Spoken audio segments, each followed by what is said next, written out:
Malaking misteryo at iskandalo nung mga nakaraang linggo kung paano nagkaroon ng Porsche ang isang clerk sa Bureau of Customs na higit 10,000 lang ang sweldo.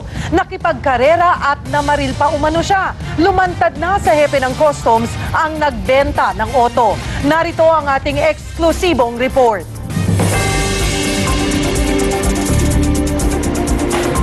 Sa huling pahayag ng customs clerk na si Paulino Elevado, tinetest drive lang daw niya ang Porsche na gamit niya nang mabidyohang nakipagkarera at namaril ng ilang kabataan sa Alabang noong nakaraang buwan. Binibenta yun eh.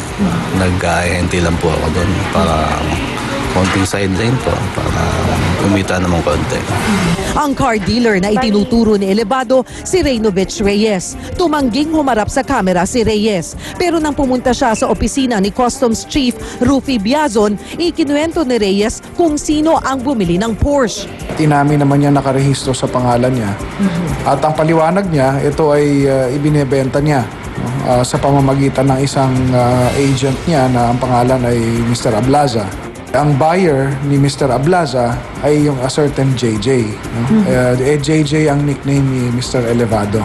Base sa affidavit ni Reyes na isinumite sa Customs, na ibenta raw ang sasakyan noon pang October 2011. Katunayan, nasa 4 na pay-to-cash na cheque na ang naihulog kay Reyes. Abot daw ito sa 154,000 pesos kada buwan. Nasa 4 hanggang 5 milyong piso ang bentahan ng second-hand na 2006 Porsche Carrera. Ayon sa Custom, ang sweldo ni Elevado bilang clerk halos 10,000 kada buwan. Base pa sa affidavit ni Reyes, isinauli raw ni Elevado ang Porsche nitong January matapos pumutok ang issue. Ang kwento niya, after the incident, ibinalik daw sa kanya, may bangga kasi yung sasakyan, bumangga nga doon sa barrier. At hindi pa daw sinabi sa kanya na involved sa isang incident.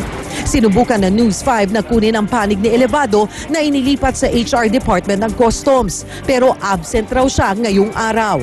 Pangako ni Biazon, ngayong Pebrero matatapos ang investigasyon nila kay Elevado. Cheryl Cosim, News 5. Sinisilip na ng Toll Regulatory Board ang mitsa sa napapadalas na aksidente sa Star Tollway sa Batangas. Kahapon lang kasi isa na namang trahedya ang nangyari sa nasabing highway kung saan 3 ang patay. Cristina Lazo, ikwento mo. Mistulang karton na nalukot ang puting pickup na ito matapos maaksidente sa Star Tollway sa Malvar, Batangas kahapon. Dead on the spot ang batang si Emily habang dead on arrival sa ospital sina Jasmine Liwag at ang madring si Sister Florina Espiritu. Critical naman ang isa pang sakay na si Maribel Dervasio at ang driver ng pickup na si Larry Mendoza. Ayon sa driver ng truck na si Vincent Lampa, bigla na lang niyang naramdaman na may sumalpok sa kanyang likuran. Parang biglang may kumalabog po sa bandang likuran po, kaya ako po ininto yung truck po.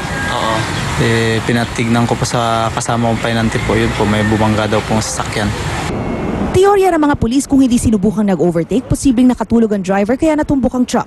Gayunpaman, gustong pagpaliwanagin ng Toll Regulatory Board ang Star Tollways kaugnay ng mga aksidenteng naganap sa lugar. Series po ng mga warnings yan at mga sulat na dapat po nila sundan. At kung wala pa po silang ginagawa after a period of time, then siyempre po, palala ng palala ang aming sanctions. Noong nakaraang taon, halos maubos ang pamilya Festivo dahil sa isa ring aksidente sa Star Tollway. 7 sa kanila, kabilang ang 3 bata, ang patay matapos sumalpok ang sinasakyan nilang jeep sa isang bus at kotse. Isa sa sinasabing dahilan kung bakit maraming aksidente ay dahil madilim sa lugar. Inirekomenda na rin ng TRB na dagdagan ang traffic enforcers at signages sa tollway. Pwede pa nila dagdagan ng ibang safety devices nila, lalong-lalo na sa mga approaches ng tulay. Banta ng TRB, posibleng maapektuhan ng mga nangyaring aksidente ang hinihingi nilang pagtaas ng singil sa toll. Cristina Lazo, News 5. Kundi nag-overnight sa labas ng opisina, usad pagong daw ang pila sa National Bureau of Investigation para lang makakuha ng NBI clearance. Pero bakit nga ba pahirapan ng sistema? Narito po ang aming eksklusibong report. Nitong mga nakaraang buwan, naging tampulan ng reklamo ang National Bureau of Investigation o NBI. Upang makakuha raw ng NBI clearance, kailangan munang mag-camping. Meron nagsabi doon na dapat pupunta ka dito madaling araw, pipila ka. Kasi yung mga tao na nandun, minsan pupila doon, 2:00, minsan pa nga yung iba doon natutulog. Nagtungo kami sa satellite office ng NBI sa Quezon City Hall para alamin ang sitwasyon. Alauna pa lang ng madaling araw, nagsimula na kaming magpila. Dito na natulog ang mga aplikante. Kasi pang ilang panahon na po ba dito? First time yun. Anong oras po ba kayo nagpunta dito? Hindi din. Sabi nila po, gano'n po, punta ka raw dito ng mga one, kaya ito, marami din na. Ang dahilan, katapusan ng Hunyo 2011 nang mapaso ang kontrata ng NBI sa Mega Data Corporation. Ang inatasang maging partner ng NBI upang magbigay ng teknolohiyang magpapabilis sana at magsasaayos ang talaan ng kanilang ahensya. Ngunit ang 3 dekada ng samahan, tila na virus at nag-force shutdown. Ang epekto nito, ramdam ng mamayan. Ang buong detalye ng konsumisyon sa pagkuha ng NBI clearance, tunghayan bukas sa Tutok Tulfo.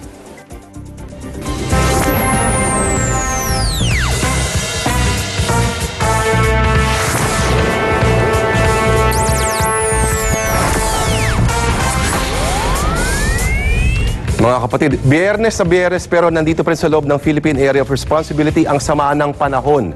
Huli nakita sa may kanluran ng Puerto Princesa. Pero ang good news, sabi ng Pag-asa mamayang gabi o bukas, inaasahang tuluyan ng lalabas ng bansa ang LPA. Pero wag pa rin pong papetiks-petiks mga kapatid dahil tatahakin yan ang dagat kaya posible pa rin lumakas. Nako, makikita nga dito sa ating Metro Weather Tracker, no? Hindi malayo magdala yan ng mga ulan sa ilang bahagi ng Luzon sa weekend. Nako, dito naman sa may Visayas sa Mindanao, asahan pa rin ang maulap na kalangitan at mga pag-ambon.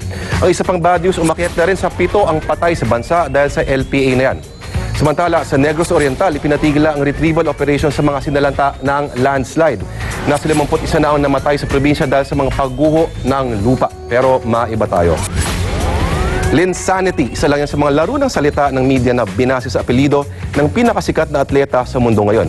Ito pa ang ilang mga kakornehan dahil mahusay talaga maglaro. Lincredible, Linsational, Super Nintendo at Lin Your Face.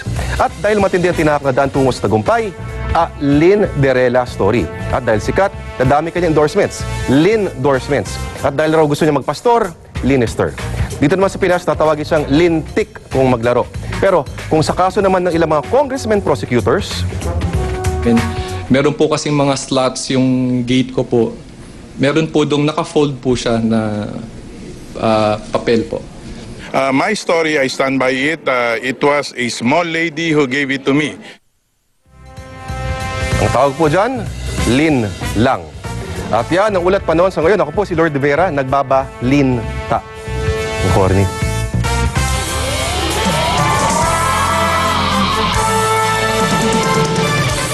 Kahit pa kinuyog at halos mapatay na siya sa Argentina, nakangiti pa rin humarap sa media ang bagong kampyon at Pinoy boxer na si John Riel Casimiro. Hindi ba siya nagalit sa mga taga-Argentina? Cherry Mercado, ikwento mo.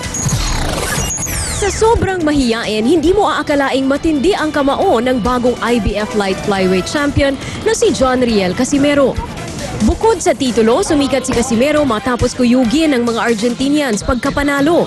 Sabi ni Casimiro kanina, wala siyang galit kay Luis Lazarte. Naawa lang ako sa kanya dahil sa nangyari. Tapos baka yun lang ang panginabuhi niya sa pamuksing. Pero ang ganti ni Casimiro kay Lazarte, ibinigay na mismo ng IBF. Hindi na muling makakapag-boxing si Lazarte matapos siyang bigwasan ng parusang lifetime ban ng IBF. Pinagbantaan daw kasi nito ang referee sa laban. Si Casimiro may souvenir pa hanggang ngayon galing kay Lazarte. Kinagat kasi siya nito noong round 6. Wala na, magnawa na. So, sikinini naman to siya, pero nawa na. Pero ang promoter ni Casimiro hindi raw makalimutan ang laban. Kinuyog sila ng Argentinian fans at karamihan dito kapwa truck driver ni Lazarte. Dahil sa gulo, hindi na naibigay kay Casimiro ang kanyang championship belt. Dadali na lang daw ito sa kanya ng IBF representatives dito sa Pilipinas. Pero kasabay ng tagumpay ay ang pait ng buhay. Bukas, ililibing na sa Ormoc ang kapatid ni Casimiro na si Gerald. Namatay ito sa sakit sa puso. Cherry Mercado, News 5. Tuloy pa rin ang Linsanity Fever at ang pinakahuling napabilib ni Jeremy Lin, si NBA Hall of Famer Shaquille O'Neal. Idinagdag na ang Knicks point guard sa Rising Stars game sa NBA All-Star Weekend sa Sabado. At maglalaro siya para sa team ni Shaq matapos siya piliin mismo ng Superstar Center. Pinuri pa nga ni Shaq sa Twitter ang Taiwanese-American point guard. Pero hindi lang si Shaq ang naa-addict kay Lin. Sa isang barbershop sa Atlanta, nagpapagupit na ang ilang fans ng Jeremy Lin hairdo. Dahil din kay Lin, tumaas ng halos 4% ang shares ng Madison Square Garden kung saan naglalaro ang Knicks. At ang jersey ni Lin, number 1 na sa sales nitong nakaraang linggo. Pero di pa dyan natatapos ang swerte ni Lin dahil sa susunod na linggo, makikilala niya ang isa pang sports hero, si Manny Pacquiao. Wow! Galing. Talagang Lin. Ikaw baka sa Lunes pagbalik mo ay naka Jeremy Lin hairdo ka na. Of course. Pwede. At huwag nyo, Lin, kalimutan na panoorin ang Tutok Tulfo. Ay, umuna. Yung Ikaw, oo. At maging ang Alagang Kapatid bukas alas 6 ng umaga at Linggo alas 7 po ng umaga. At wag Lin kalimutan yung Tutok Tulfo alas 10:30 ng gabi, bukas po ng gabi, yung problema po dyan sa pagkuha ng NBI clearance at anong mga technique para hindi po kayo sa mahabang pila at madali ang pagkuha ng inyong NBI clearance at iba pang mga karumal-dumal po na kwento sa Tutok Tulfo bukas po ng gabi alas 10:30. Yan ang 45 minuto ng mga aksyong balita. Mga balitang pundasyon ng matalinong opinyon at konkretong solusyon. Saan man, kailan man kapatid, higit sa balita, aksyon.